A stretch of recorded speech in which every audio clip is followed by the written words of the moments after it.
Hi, I'm Debbie Harbeck, and I'm a certified life coach working with women in midlife and through the menopause transition. So each week, I'll be sharing the latest information, inspiration, and generate some momentum so you can move forward and feel more in control of your changing midlife body and your life. Let's go.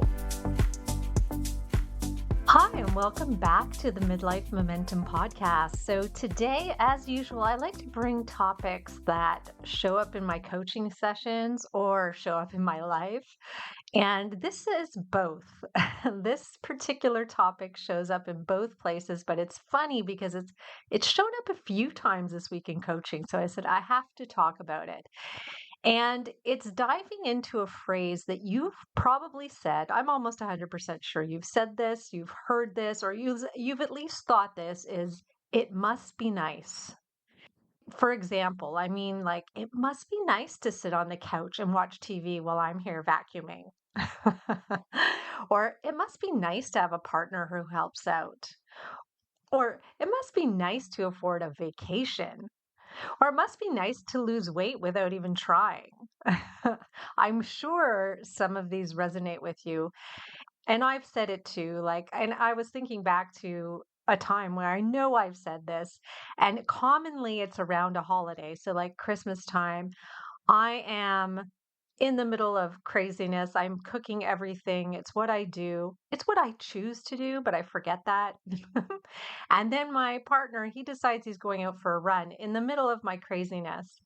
And I'm thinking, it must be nice to have time for yourself today.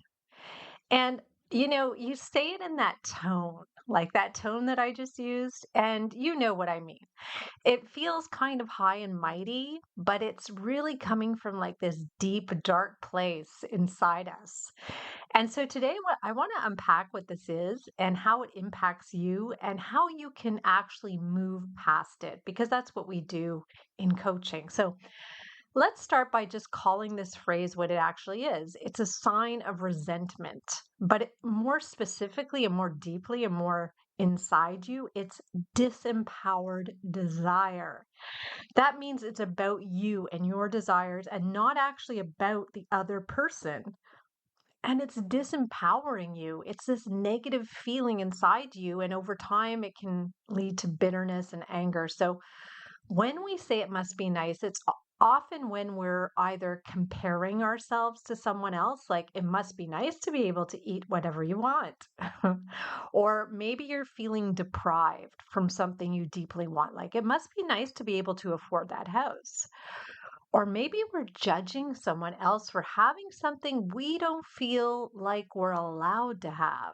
Like, it must be nice to take a break when I've got all this work to do, right? And I want to say something really important here. Saying these words does not make you petty, it makes you human.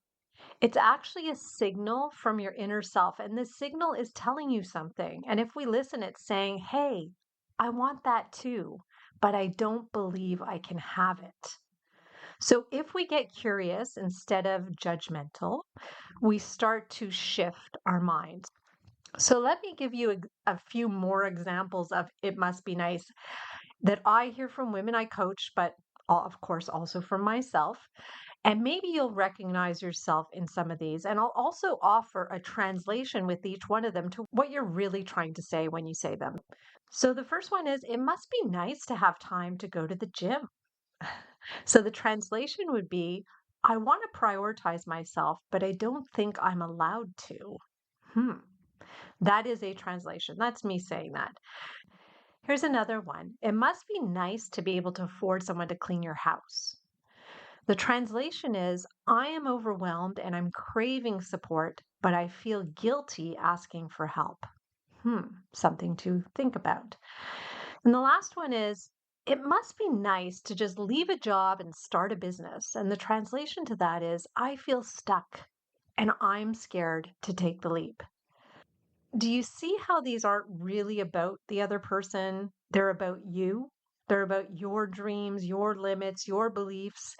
And when you continue saying these things, they have negative impacts on you over time. First of all, saying it must be nice, it makes you feel like a victim. And it has you focusing on others' lives instead of your life. It has you thinking of their resources, their success, their flexibility. You're not thinking of you and what you actually have. And that can lead to thoughts in your head like life is unfair. I missed my shot. I'm always behind. And you can just imagine that those thoughts, when you think them over and over and over, you start feeling bitter and your self-worth is basically in the toilet. So what can you do to pull yourself out of this downward spiral? Well, this is where coaching tools can be powerful. When you catch yourself say, it must be nice, you have to get curious about yourself and explore by asking some questions. So, questions like, what is it I actually want here? Why do I believe it's not available to me? And what would change if I gave myself permission to want it or have it? I've worked with so many women who at first feel resentful of someone else's freedom or ease. And then they realize, wow, I've been telling myself I have to earn rest or that success is only for other people.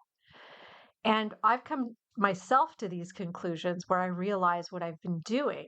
And once you identify these hidden beliefs, you are no longer stuck. You get to rewrite your story. You get to make new choices.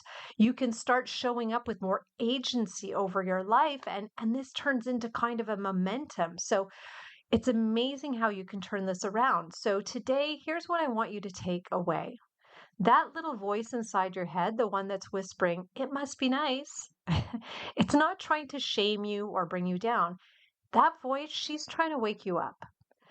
Coaching is where you get to listen to this voice with compassion and strategy. And that's exactly what we do in a coaching session. When this voice shows up, we point it out, as my clients will attest to, and we look at it and we decide, okay, this voice is there. Maybe I give her a name. And I look at her, first of all, with compassion because there's a reason she's there. And then it's to find a strategy that works to try to tone her down and bring in a new voice. So it's exciting work. It's fun. And I know this is something that shows up for so many of you. So if this episode resonated with you and you're ready to stop circling around resentment, which let's face it, can show up in your body in all kinds of negative ways, and you want to start creating something new for yourself, even getting healthier, I invite you to book a free call with me. I have a 30-minute consult that you can book, and the link is in the show notes. And let's talk about what you really want and how I can help you create it. So, thanks for spending this time with me today. If you loved this episode, please share it with a friend who needs to hear it. Or better yet, share it on Instagram or rate and review my podcast. I would really enjoy that on Apple Podcasts or Spotify. So until next time, remember you can do this and keep moving forward. Bye for now. Thanks for listening to this episode of the Midlife Momentum Podcast. If you want to learn more about working with me, come visit me at DebbieHarbeckCoaching.com. That's Debbie, I-E, Harbeck with a C, coaching.com. See you next week.